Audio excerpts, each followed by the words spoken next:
Essentiel, le rendez-vous culture de RCJ, Histoire, avec Annette Viviorca.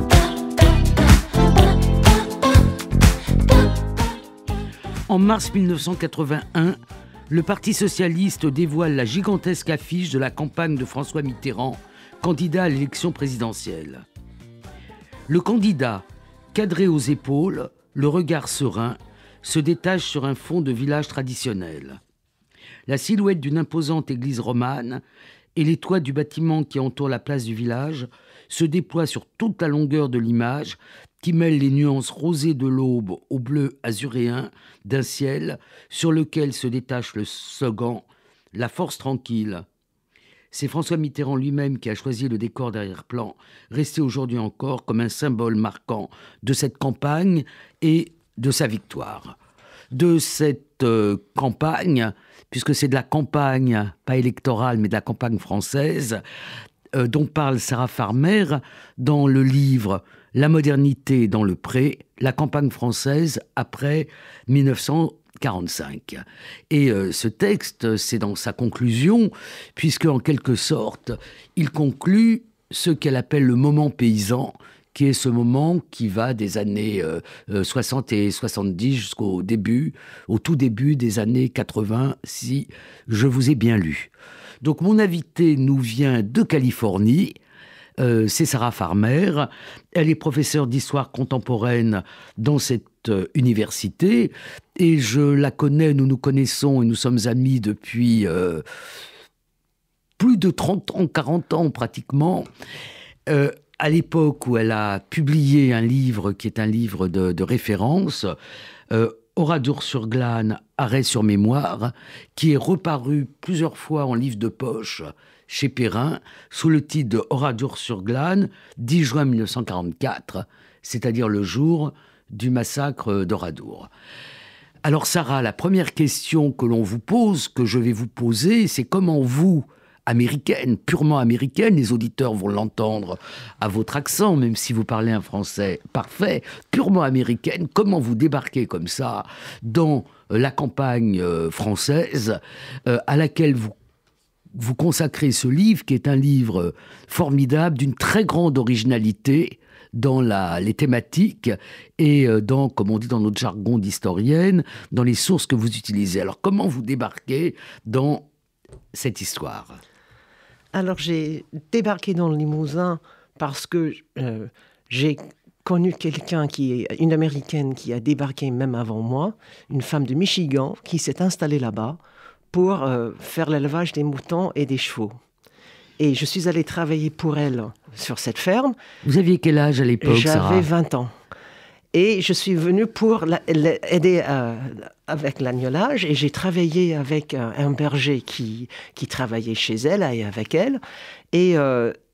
Et c'était cette expérience qui m'a marqué comme historienne, parce qu'en discutant avec le berger, c'était le printemps 78, on discutait les élections législatives, et c'était la fracture de la gauche, quand Georges Marchais a cassé l'alliance de la gauche, et ce berger me parlait de la résistance communiste du Limousin pendant la guerre. Donc vous étiez là parce que vous aviez une amie américaine, mais vous êtes lié à un berger de la France profonde, si Tout je peux. à fait. En fait, ça m'a donné la possibilité de... En fait, je voudrais connaître la France et améliorer mon français. Et je ne voulais pas être fille au père dans une famille bourgeoise à Paris. Et j'ai pu trouver comment débarquer dans un endroit la France profonde. Et vous y avez passé combien de temps ? Alors, j'y étais la première fois, j'y étais 8 mois. Et puis, je suis retournée l'été d'après pour interviewer des anciens résistants communistes et travailler dans les archives pour faire une mémoire, une licence en histoire. Alors, c'était là aussi que j'ai commencé à faire une certaine sorte d'histoire. Donc, votre histoire, c'est une histoire qu'on appellerait culturelle, qui est beaucoup fondée sur les témoignages. Oui. Et c'est là que vous avez découvert, d'un côté, les résistants, le maquis, et de l'autre côté, Oradour. Tout à fait, parce que dans les mêmes conversations avec ce berger, on a parlé, c'est lui qui m'a parlé d'Oradour. Et c'est lui qui m'a raconté qu'à l'âge de 5 ans, il voyait la fumée d'Oradour d'où il vivait, qui était assez dans la région et pas tout à fait à côté. Et tout ça, c'est m'est rentré dans l'esprit. Et quand je suis retournée, avant de partir, je me suis dit, tiens, je vais revenir ici pour essayer de comprendre cette histoire du communisme rural. Et je me suis rendu compte plus tard, en fait, c'est le paradoxe et les contrastes qui m'ont fasciné dès le départ, de trouver dans le fin fond du Limousin des paysans qui me parlaient du communisme. Ce monsieur-là n'était pas communiste, mais c'était la région de Georges Guingouin, des maquis, etc. Et pour moi, américaine de Washington, pour moi, les communistes, c'était le ceinture rouge. Et puis d'apprendre que dans le fin fond du Limousin, il y avait une tradition de gauche, ça m'a fasciné.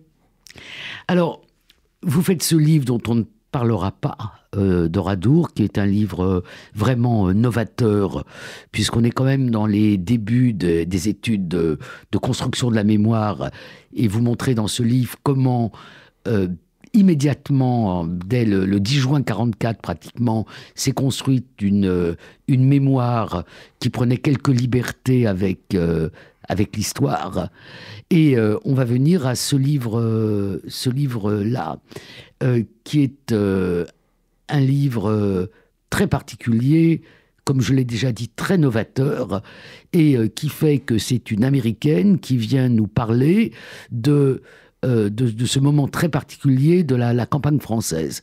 Alors, dans un premier chapitre, vous dressez un peu un bilan de ce qui s'est passé entre, la libération de la France, 44-45, et le début des années 60, et qui est une sorte de révolution, finalement, dans les campagnes. Est-ce que vous pouvez en dire quelques mots ?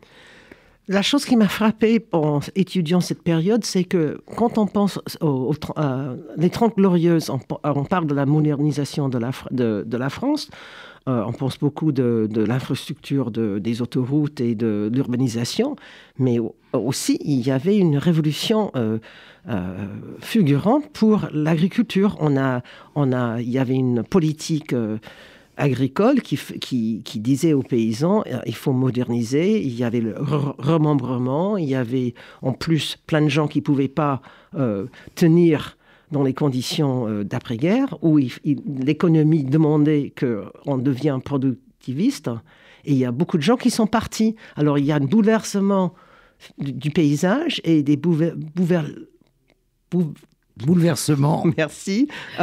Social. Oui. Donc, en fait, c'est vraiment les années de ce qu'on a appelé l'exode rural. C'est-à-dire les années où les campagnes se vident, en fait, de leurs paysans. Et ça, c'est quelque chose qui date du 19e siècle, mais c'est un peu comme la dernière vague de ça. Ouais. Et en même temps, la révolution technologique et ce désir de modernisation dont le général de Gaulle, finalement, quand il revient au pouvoir, vous le montrez très bien, est un des grands acteurs. Tout à fait. Ouais. Et c'est aussi l'époque où se créent plein de structures avec des sigles. Moi, j'étais prof de lycée pendant très longtemps, donc j'ai enseigné tout ça. Ça m'a fait ce qui ne s'enseigne plus, la DATAR. Il y a eu plein de nouvelles structures. Est-ce que vous pouvez en dire quelques mots ? Il y avait énormément quand vous parlez, par exemple, quand tu parles de la DATAR, en fait, la DATAR, c'était une sorte d'organisation qui chapeautait énormément de différents projets, des projets d'État pour en fait, c'était une sorte de façon de prendre l'Hexagone et de le rationaliser. En fait, de refaire le territoire. Alors, refaire le territoire, c'était au niveau de comment est-ce que l'industrie était emplacée, c'est les autoroutes, c'est l'agriculture, et c'est une façon de faire que la France soit un pays moderne qui peuvent être compétitifs sur le plan mondial, sur plein de niveaux différents. Alors dans cette période, il y a à la fois le cri d'alarme de Fernand Gravier par Île Désert français, J'ai appris dans votre livre qu'il avait été très, très actif dans la période de Vichy, ce que j'ignorais. Et en même temps, un très grand nombre d'ouvrages sur la faim des paysans. Est-ce que vous pouvez nous en dire quelques mots? Alors, la faim des paysans, c'est devenu quand même une sorte de phrase. C'est Henri Mandras qui nous a donné cette phrase-là, mais c'est devenu quand même le sorte de slogan pour exprimer ce fait social qu'il y a une classe sociale qui a marqué l'histoire de la France, qui a formé même les paysages françaises de la campagne, qui en fait qui est disparue. Alors Mandras voudrait démontrer que la paysannerie a fin comme classe sociale. Les paysans continuent à exister, mais comme classe sociale dominante et qui formait la culture de les campagnes, ça n'existe plus après. Pour Mandras, ça se termine dans les années 60. Alors vous travaillez un peu sur ce paradoxe qui est la fin de la paysannerie telle qu'on l'a connue, mais en même temps la paysannerie qui devient une sorte de mythe et la campagne qui continue d'exister mais qui devient autre chose. La chose qui m'a fascinée, c'est exactement ça, c'est le paradoxe qu'au moment où les gens se disent, tiens, c'est la fin des paysans, les gens disent, on a envie de ça. En fait, le moment paysan, en fait, c'est l'engouement des Français, mais c'est quelque chose qui aussi est international des Français, mais ça dépasse les frontières de la France. Un engouement pour une idée de la France, de la paysannerie, et c'est le moment où les gens commencent à faire ce qu'on appelait la chasse à la fermette. Les paysans partent, ils laissent derrière eux énormément de bâtiments. Il y a des villages abandonnés que toi et moi on vu en Provence ensemble. Ouais. Et il y a une sorte il y a un décor, on pourrait dire un décor, mais il y a du bâti rural et les gens se disent tiens, et puis c'est possible d'avoir ça pour soi-même. Et je suis certaine que des auditeurs de RCJ ont des résidences secondaires qui datent de ces années-là. Et s'ils ont le sentiment que notre conversation est loin de leur vie d'aujourd'hui, ils peuvent se rendre compte qu'en fin de compte, on parle aussi d'eux. Alors, comment se manifeste cette chasse aux fermettes? Parce que vous avez, pas du vous au tu, vous avez utilisé beaucoup de sources, et notamment les revues de décoration. Donc, est-ce que vous pouvez me dire quelques mots sur cette chasse aux fermettes? Alors, la maison de Marie-Claire était une fontaine, une source pour esquisser le... Excusez-moi,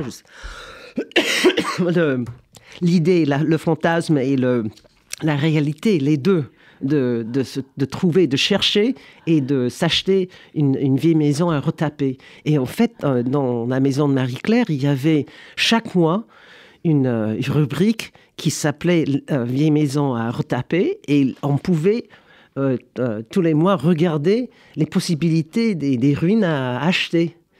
Et si on ne voudrait pas l'acheter, on peut toujours rêver de qu'est-ce que je ferais avec, je ne sais pas, une vieille maison de vigneron quelque part dans la Beauce. Alors vous pouvez un peu quantifier ce mouvement. C'est-à-dire que c'est un mouvement qui a créé ce qu'on appelle des résidences secondaires. Et vous notez d'ailleurs l'apparition de cette expression résidence secondaire.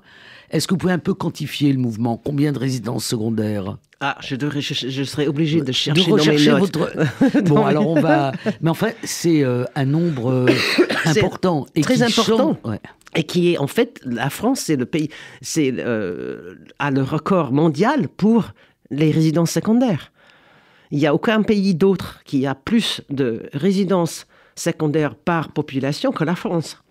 C'est un peu comme... Et ça le place dans la tête des Français et des étrangers un peu comme le Dacha en Russie. Ouais. Mais le nombre est très important. Et il y a aussi un marché immobilier qui a été créé par les notaires. Je veux dire que les notaires en France ont vu la possibilité de faire marcher ou de faire qu'une marché immobilière devient abordable pour le français moyen. Et puis ensuite, les prix ont flambé. Les prix ont flambé, mais c'est resté quand même par rapport à d'autres pays plutôt abordable. Mais c'était pas cher jusqu'aux années 70 jusqu'aux années 80. Les revues Le Point et autres ont annoncé c'est la fin de la résidence secondaire parce que c'est plus abordable, mais le marché est repris. Il est toujours là, même si c'est pas quelque chose qu'on peut acheter pour rien. Il est toujours là, ce marché. Alors, arrive un autre mouvement qui n'est plus celui des mouvements des résidences secondaires, qui est celui des utopies 68ardes et du retour à la terre, ce que vous appelez les utopies rurales de la France des années 70, qui sont directement issus en fait de ce grand mouvement de 68. Alors qu'est-ce qui se passe à ce moment-là? Alors à ce moment-là, ce qu'on trouve, c'est que les jeunes qui, après 68, les gens qui trouvaient que en fait la révolution c'est pas faite, que c'était pas, ce qu'ils attendaient n'était pas fait, ils se disent tiens, on va continuer, mais on va le faire ailleurs. Et les gens dans les débuts des années 70, il y a beaucoup de jeunes qui vont dans le même territoire que les chasseurs de la Fermette. Il y a des chevelus qui arrivent et qui cherchent des endroits pas chers à s'installer. Ces gens-là ne sont pas venus dans la première vague. Et ça, c'est quelque chose qui a été très bien étudié par Catherine Rouvière, qui est historienne de la retour à la terre en Auvergne. On voit qu'il y a des différentes vagues. Et les premières arrivées sont des jeunes qui cherchent un endroit pas cher où on imagine on sera pas... on sera libre, on ne sera pas surveillé, où on peut faire des expériences radicales et refaire la vie. Et c'était une façon un endroit où on pourrait se mettre en façon de vivre avec d'autres, et puis on peut mettre en question les familles, la famille traditionnelle, la façon de travailler. La société de consommation. On est peu après la parution du livre de Georges Perec, Les choses. Voilà, c'est Small is Beautiful, c'est tout à fait l'idée. Et alors, le choix géographique, c'est-à-dire, il s'installe dans quels endroits? Alors, il s'installe il s'installe dans les endroits qui sont pauvres. Il faut dire que c'est les endroits pauvres, les endroits où l'exode rural a vraiment marqué le territoire. Et ces gens vont souvent dans les pays où ils trouvent un paysage qui est un paysage délaissé de l'agriculture délaissée. Alors ça pourrait être l'arrière-pays de Provence, les Pyrénées, le Massif central, le Piémont des Pyrénées. Et ce sont les endroits pittoresques et pauvres qui sont aussi... ce sont les endroits où vont les chasseurs de la Fermette, mais les hippies, ils vont... dans l'arrière-pays, des pays perdus, un peu de la France.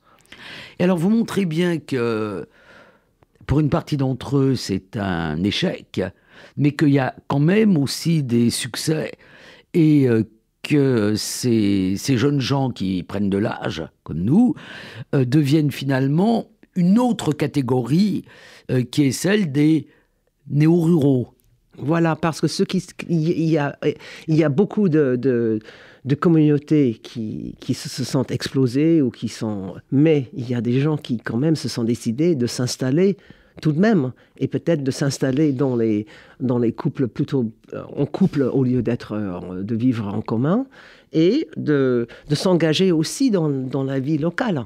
Et là, c'est important de voir aussi qu'il y a un renouveau qui vient de la part où ils contribuent à une sorte d'alimentation de vie politique et sociale dans ces pays-là. Et on peut pas... Les gens... par exemple, José Bové, c'est un bon exemple de quelqu'un qui est arrivé, lui, de l'extérieur pour faire de la politique et qui était... en fait, il est venu travailler avec Bernard Lambert. Rappelez-nous qui est Bernard Lambert. Alors, Bernard Lambert, paysan et rebelle, c'était un paysan qui était fondateur de... En fait, il était au départ de la Confédération paysanne. Et il est mort très jeune. Mais il a mené, par exemple, des grèves de producteurs de laitiers en Bretagne. Il était aussi, pendant un moment, il a été député. Et il est mort, jeune, et alors c'est José Bové qui a pris le relais. Alors c'est bien votre évocation de José Bové. D'abord, ça rappelle ce qui est assez connu, c'est-à-dire les luttes du Larzac contre l'installation du camp militaire sur le plateau du Larzac. Mais ça fait aussi le lien que vous faites très bien dans votre livre entre cette néo-ruralité et le mouvement écologiste. Oui, une des choses qui m'a frappée, et ça c'est la beauté d'être historienne parce que on a des sources qui peuvent nous surprendre, j'ai passé pas mal de temps en lisant, bien sûr, la Maison de Marie-Claire, comme je t'ai dit, mais aussi des revues faites par des on dirait en anglais tastemakers, les gens de bon goût qui étaient amateurs des maisons paysannes et des maisons traditionnelles qu'on reconstruit avec des matériaux authentiques, etc. Les gens plutôt conservateurs dans les deux sens, dans plusieurs sens. Et j'étais étonnée de trouver que les gens qui étaient les amateurs des maisons paysannes, on peut voir une sorte d'évolution où il commence à s'intéresser pas que de la maison, mais des paysages traditionnels. Et à un moment, ils se disent, on se met en commun, la lutte commune avec les gens de Larzac. Et ces tastemakers de la maison traditionnelle ils se mettent coude à coude avec les paysans et des travailleurs qui sont au Larzac. Alors il y a une sorte d'évolution vers l'écologie de ces gens-là, qui n'est pas rien. Donc, c'est à la fois la notion que vous dites et qui est plutôt optimiste finalement par rapport à tout ce qui est dit sur le déclin, sur la fin des campagnes, c'est finalement la ruralité qui remplacerait l'agriculture. Oui, il faut dire que j'étais un peu optimiste volontairement, en fait. J'ai écrit ce livre en partie, je l'avoue maintenant, pour combattre mon propre nostalgie. Alors, je voyais en moi-même une certaine tendance à une sorte de nostalgie pour le passé rural, et je voudrais quand même... j'ai fait ce livre pour travailler qu'est-ce que c'est ça, et aussi pour combattre un peu en moi-même cette façon de voir les choses plus... de voir l'actuel dans ces changements et dans cette ruralité. Et de voir aussi qu'il y a une société rurale qui existe toujours. Ce n'est pas la société rurale de la Troisième République où l'agriculture était la force la plus importante, mais c'est quelque chose, et en plus c'est innovateur. C'est ça aussi que je voudrais démontrer. La modernité est dans le pré, c'est une façon de jouer sur il y avait Pierre Bond qui avait une émission de radio, Le Bonheur est dans le pré, où il parlait avec des maires des petits villages. La modernité dans le pré est une façon de dire que la modernité se passe aussi à la campagne. Ce n'est pas que dans les milieux urbains. Alors, dans la grande variété de sources que vous utilisez, il y a aussi les récits. Et vous montrez dans tout un chapitre comment il y a une mode, en fait, du récit de paysans ou de la campagne. Et vous partez d'une émission d'apostrophe. Oui, il y a l'émission d'apostrophe qui est quand même une émission. Et c'était Pivot lui-même. Oui. Voilà, Pivot lui-même disait que c'était son émission le plus qui tenait le plus au cœur. Alors racontez-nous cette émission. Alors cette émission, c'est une émission qui s'appelait Femme, Femme, Femme. Et c'était une émission où Pivot a invité différentes féministes. Il y avait Gisèle Halimi, il y avait des écrivaines, il y avait... en fait, c'était plutôt des Parisiennes sophistiquées. À l'époque aussi, on fumait sur le plateau. Sur le plateau, voilà. Et puis, on voit aussi sur scène une femme... avec les cheveux blancs, qui est là dans une robe simple de tricoté, qui est là, cheveux courts. Et puis, à un moment, elle prend la parole, et puis elle a un accent de la campagne, et puis c'est Emily Carl qui... Et tout le monde la regarde parce qu'elle sort des propos qui sont complètement pétillantes et aussi très... elle parle du féminisme, elle parle de la nécessité de l'éducation. Et c'est quelqu'un qui, en fait... fait figure d'une femme paysanne qui est tout à fait de ses jours. Alors, il y a elle, mais il y en a d'autres. On se rappelle, moi je me rappelle très bien de ma lecture du Cheval d'orgueil de Jacques Ezeliaz. Ouais. Donc, il y a toute une mode du récit de vie. Bon, c'est la grande période du récit de vie en général, hein, qui est liée à la modification de la façon de raconter l'histoire. Oui, c'est history from below. C'est l'histoire d'en bas, c'est l'histoire par les gens qui l'ont vécu. C'est vraiment un grand mouvement dont on est d'ailleurs toujours partie prenante. Mais dans ce mouvement, il y a une part assez grande qui est prise par des ruraux ou des gens issus de la ruralité. Oui, et ça, c'est une des choses qui m'a frappée aussi dans ça, c'est que c'est un moment où, pour la première fois, que les gens d'origine paysan sont considérés et se présentent comme auteurs. Même s'il y a quelqu'un souvent qui fait avec eux, par exemple, il y a une qui est importante, c'est Grenadou, paysan français. Absolument, oui. Et c'est l'histoire d'un paysan de Beauce qui raconte sa vie avec...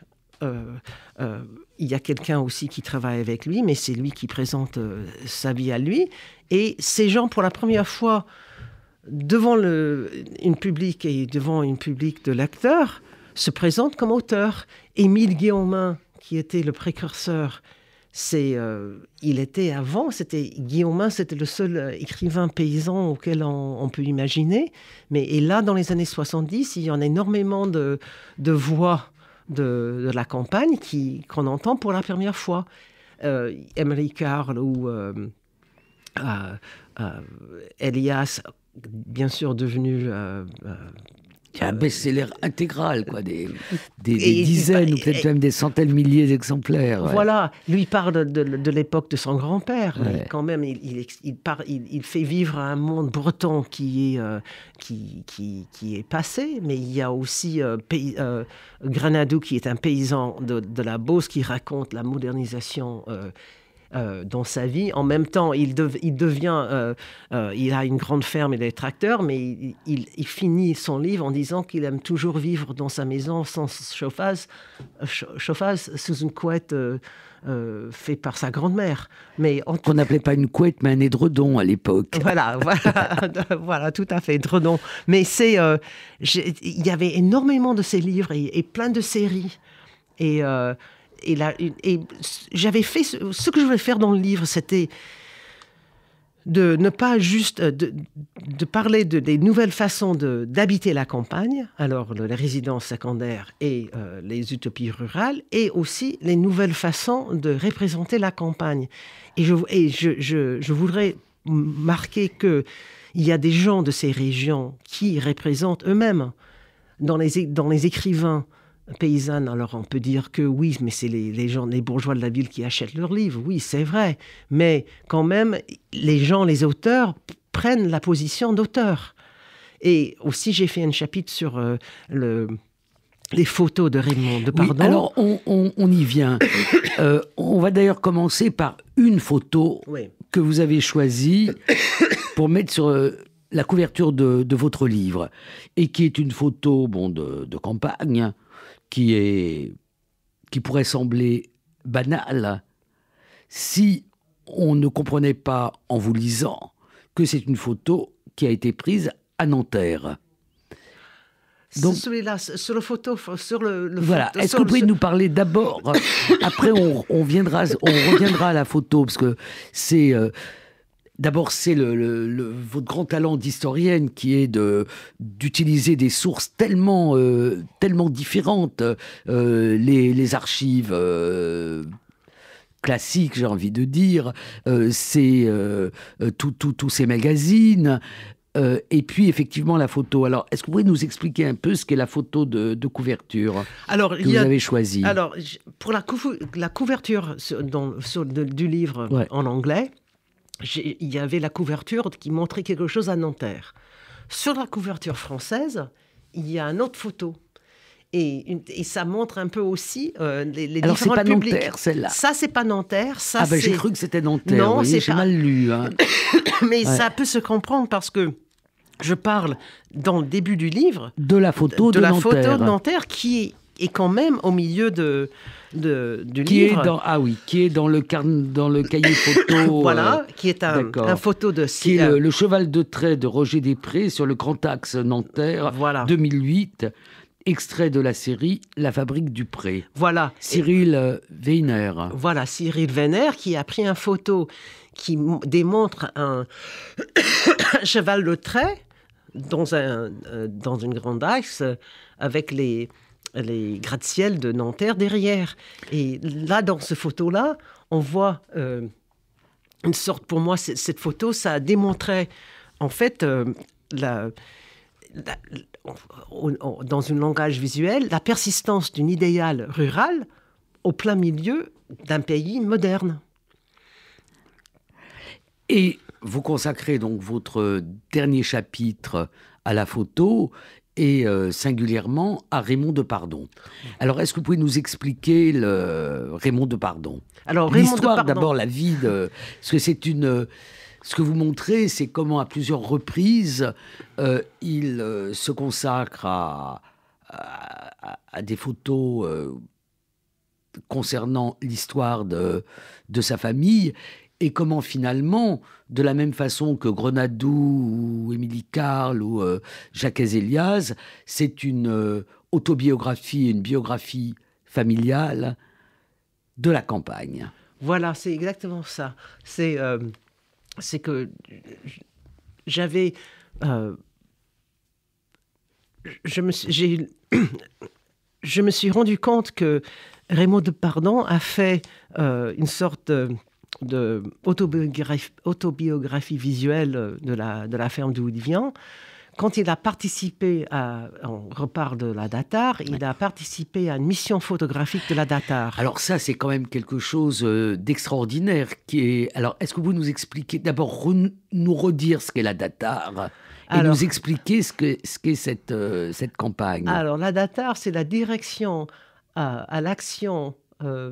direction de l'action du territoire et l'aménagement régional. Régional, bon. Et ça a été... Et la Datar était fondée en 63 pour gérer tous les grands projets d'État de modernisation. Et 20 ans plus tard, pour les 20 ans après, pour les 20 ans de la Datar, il y a des gens au sein de la Datar qui voudraient quand même marquer, de faire une sorte... Ils ont fait quelque chose d'assez étonnant. Ils se sont décidés de demander à une quinzaine de photographes de répondre de choisir eux-mêmes. On leur a donné carte blanche pour faire des photos d'un paysage qu'ils choisissent eux-mêmes. Et il y a plusieurs grands photographes et Depardon était un des 15. Photographes. Et alors, vous montrez aussi que ces campagnes de photographie, ça a déjà existé aux États-Unis au moment de Roosevelt. Donc, il y a une sorte de tradition. Oui. Est-ce que vous pouvez en dire 2 mots? Parce que ça aussi, c'est très nouveau. Et ce qui est étonnant, c'est qu'aujourd'hui, les photographies des années 30 sont devenues à la mode. C'est-à-dire qu'on revoit des expositions de ces photographes qui étaient complètement ignorés. Est-ce que vous pouvez nous dire quelques mots de ça? Alors, il y a une tradition aux États-Unis de ce qu'on appelle... Il y a le sort of Geographical Survey de l'Ouest qui a été fait au 19e. Puis, il y a... Pendant la période de Roosevelt, il y avait les photos qui ont été prises par the Farm Security Administration, où on a fait une sorte... Est-ce que vous pouvez traduire quand même pour alors, nos auditeurs Alors, il y avait en France, je crois que vous avez eu ici, par exemple, l'exposition des photos de Dorothea Lange. Absolument. Et ça fait partie de cette... Elle a travaillé pour... C'était sous l'administration de Roosevelt qu'on a demandé aux photographes de faire une sorte de bilan des États-Unis. Et il y a des photographes qui se sont sillonnés un peu partout dans les États-Unis, qui ont photographié le monde en difficulté des années 30. Oui, parce qu'il faut rappeler quand même à nos auditeurs que Roosevelt est élu dans ce moment dramatique de l'histoire des États-Unis, qui est la Grande Dépression, qu'on connaît peut-être mieux par la littérature, par Les raisins de la colère ou par le film de... C'est John Ford, hein, Les raisins de la colère, le film. Je ne voudrais pas dire de sottises. Voilà. Mais que c'est une période de grande misère aux États-Unis et de grands bouleversements, y compris d'aménagement du territoire, même si ce terme n'est pas utilisé. Mais c'est une bonne... ça, c'est une belle repère, parce que le monde qui démontrait dans les raisins de la colère, c'est ce monde-là qui est photographié, par exemple, par Dorothea Lange quand elle va dans les camps de migrants qui ont quitté les terres appauvries de l'Ouest pour aller en Californie. Et les photographes français sont très marqués par cette tradition. Et ils connaissent les photographes français, connaissent les grands photographes américains de cette époque, Walker Evans ou Dorothea Lange. Et les gens de la Datar, il y avait 2 personnes à la Datar, une personne en particulier qui a décidé avec un photographe de se nouer à cette tradition-là et de faire que la France, de créer une sorte de mission photographique où des photographes choisis en fait du monde entier mettent leur œil sur le paysage français pour essayer d'aider à déchiffrer un paysage qui est devenu illisible. Alors, Raymond Depardon, est-ce que vous pouvez nous donner quelques indications biographique? Alors, Raymond Depardon, qui est quand je l'ai découvert, je ne savais pas qu'il était si connu en France. Mais il est aussi connu beaucoup parce qu'en dehors de ses photos, il a réalisé quelques films documentaires qui sont très importants. Oh, tout à fait. En fait, moi, je me suis axé sur ses photos, mais c'est sûr, c'est aussi quelqu'un qui a fait énormément de films. Et Raymond Depardon vient il est né à Villefranche-sur-Saône et son père était agriculteur dans les alentours de Villefranche. Et Depardon lui-même, il était complètement fasciné par l'image dès l'âge de 12-14 ans.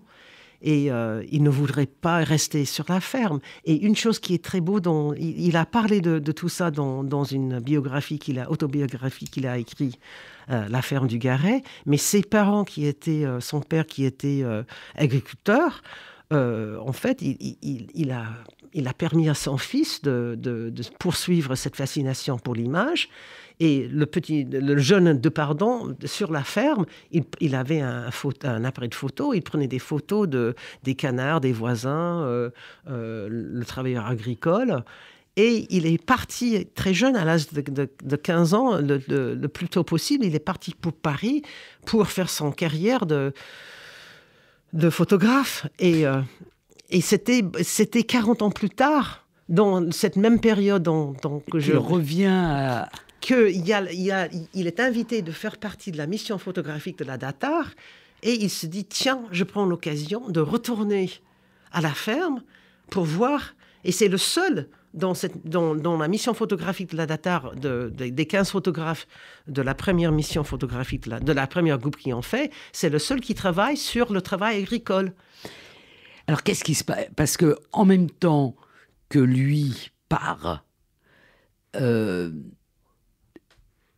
comme je venais de lire plusieurs des livres de Marie-Hélène Lafont, qui, elle, vient aussi d'un milieu agricole, du Cantal, il y a tellement de points communs entre eux deux, mais ce que vous racontez, enfin ce qu'il raconte et que vous reprenez, c'est aussi les transformations qui affectent cette ferme, parce qu'il y a une autoroute, si j'ai bien... Voilà, exactement. Raymond Depardon part à Paris, il part aussi faire ses photos en Afrique et ailleurs, et pendant ce même temps, l'autoroute Paris-Lyon passe presque ça bouffe les terres de son père. Et son père donc se reconvertit. C'est-à-dire qu'il n'abandonne pas il n'abandonne pas le fait d'être paysan, mais il est paysan autrement. En fait, le père, ça l'a énormément touché. Il était même désespéré, déprimé. La ferme passe à son fils, le frère de Raymond Depardon, Jean qui Depardon. Qui lui aussi avait été parti, mais voilà, qui revient. Il reprend la ferme de son père et il se reconvertit en maraîcher. Alors, cette ferme, qui était une ferme d'une économie paysanne, devient, en fait, le frère de Jean Depardon devient maraîcher. Et en fait, il commence à produire des légumes qui sont vendus, qu'il vend pour la grande surface en face, de l'autre côté de l'autoroute, aux géants. Et il vend ses légumes là-bas. Et alors, Depardon, en tant que photographe, donc, il commence à photographier... Enfin, il recommence. Vous avez dit que petit, photographier tout ce qui voyait autour. Oui, mais il revient, il prend comme sujet la ferme de ses parents. La ferme de ses parents. Et ses parents, d'ailleurs, voilà. Sa mère. Et ses premières photos sont des photos plutôt prises ce sont des belles photos, en fait, qui prend en compte le paysage. Et il y a une sorte de sous-entendu. En fait, il démontre comment ce paysage est marqué par la vie moderne. Mais il prend aussi des photos de l'intérieur de la ferme. Il a fait un portrait de sa mère dans sa cuisine. Il prend des photos de la maison, de la chambre de ses parents, et il fait une sorte de catalogue ou un album familial. En même temps, quand il a présenté ces photos au départ, il n'en parlait pas directement. Mais il a débuté mais il y a un sous-entendu qui sort de plus en plus, qui parle de ce qui est arrivé à cette ferme et à ce paysage-là. Alors, je vais vous poser 2 questions. La première, est-ce que vous pensez que votre nom de famille, Farmer, a eu une incidence sur vos sujets et sur votre amour de la campagne ? Alors, je vais vous dire, parce que on me pose cette question de temps en temps. Oui, mon nom, c'est Farmer. Je dois vous dire, c'était un nom qui était un nom au 19e, c'était un nom juif. C'était pas Farmer, c'était Fernauer. Et ce sont des juifs qui sont du côté de mon père, qui ont anglicisé leur nom pour faire de la commerce dans les pays anglophones. Alors, j'avais toujours le nom Farmer, mais je savais toujours aussi que c'était un nom qui a été... Voilà, donc la ferme est une identité... choisi. Tout à fait, exactement. Voilà. Et ma dernière question, c'est... donc vous êtes à Paris, vous venez très très souvent en France, vous avez écrit toute une partie de vos livres ici, et là, vous repartez dans le Limousin. Quel est votre nouveau projet ? Alors, je suis en train de... Je travaille... j'ai fait un projet, je retourne sur la question du massacre d'Oradour-sur-Glane. Et avec un photographe, Arnaud Giesinger, on est en train de retracer l'histoire d'une fille juive polonaise qui est morte dans le massacre d'Oradour. Et cette fille qui s'appelait Sarah Jakubowicz, j'ai vu son nom sur la liste des morts tout le long de mon travail sur Oradour. Mais quand mon livre est terminé, je me suis rendu compte, mais tiens, je ne connais pas l'histoire de cette fille. Qui c'était ? Et en fait, je suis en train de retracer la présence des Juifs dans la région, dans les alentours d'Oradour, les Juifs qui se sont mis à l'abri pendant la guerre. L'histoire de Sarah Jakubowicz, la chose qui est étonnante, c'est que cette fille est morte dans le massacre. Dans le massacre, elle est morte toute seule. Mais en effet, elle avait de la famille qui a survécu. Mais je suis assez fascinée par la présence de Sarah Jakubowicz et que c'est quelqu'un qui s'est caché, pour trouver qui c'était et comment elle était arrivée là, j'ai dû faire quand même un long travail. Et en même temps... Et vous avez fait ce long travail à partir de quoi ? Comment vous faites pour reconstituer ? Alors il y a deux choses. Il y a d'abord le fait qu'à Oradour-sur-Glane même, j'ai demandé aux survivants qui c'était. Et des survivants savaient que c'était une fille qui a été cachée chez quelqu'un. Donc ça, vous l'aviez fait il y a longtemps. Il y a 20 ans. Tellement de survivants. Voilà. Et petit à petit, l'important c'était que quelqu'un, en fait, le fils d'après-guerre de la femme, de l'homme qui a caché Sarah Jakubowicz, m'a donné le nom, m'a donné les contacts pour trouver sa famille à Paris. Et ces gens-là m'en ont parlé. Et le travail que je fais en ce moment aussi, c'est de travailler dans les archives qui, à l'époque où j'ai travaillé sur la résistance, n'étaient pas ouvertes. Ouais. Et maintenant, je peux aller dans les archives départementales, je peux trouver les traces des Juifs qui ont été cachés, qui ont été surveillés, et on peut aussi faire de la recherche dans les archives de la gendarmerie nationale. Alors, je peux faire un travail d'archives que je n'ai pas pu faire avant. Ouais. Donc, vous allez être prochainement au Blanc, je suppose, au Blanc dans l'Indre. À Châtellerault. À Châtellerault. Ah oui, parce qu'elles ont été transférées à Châtellerault. Voilà. D'accord. Écoutez, Sarah Farner, vraiment merci. Je conseille de lire ce livre, La modernité dans le pré, la campagne française après 1945. Il est paru aux éditions Flammarion. Et puis, le prochain livre, quand le travail avec Arnaud Giesinger ? Ah, ça, on est dans la période de recherche, mais le plus tôt possible. Toujours. Le plus tôt possible. Merci infiniment. Merci, Annette.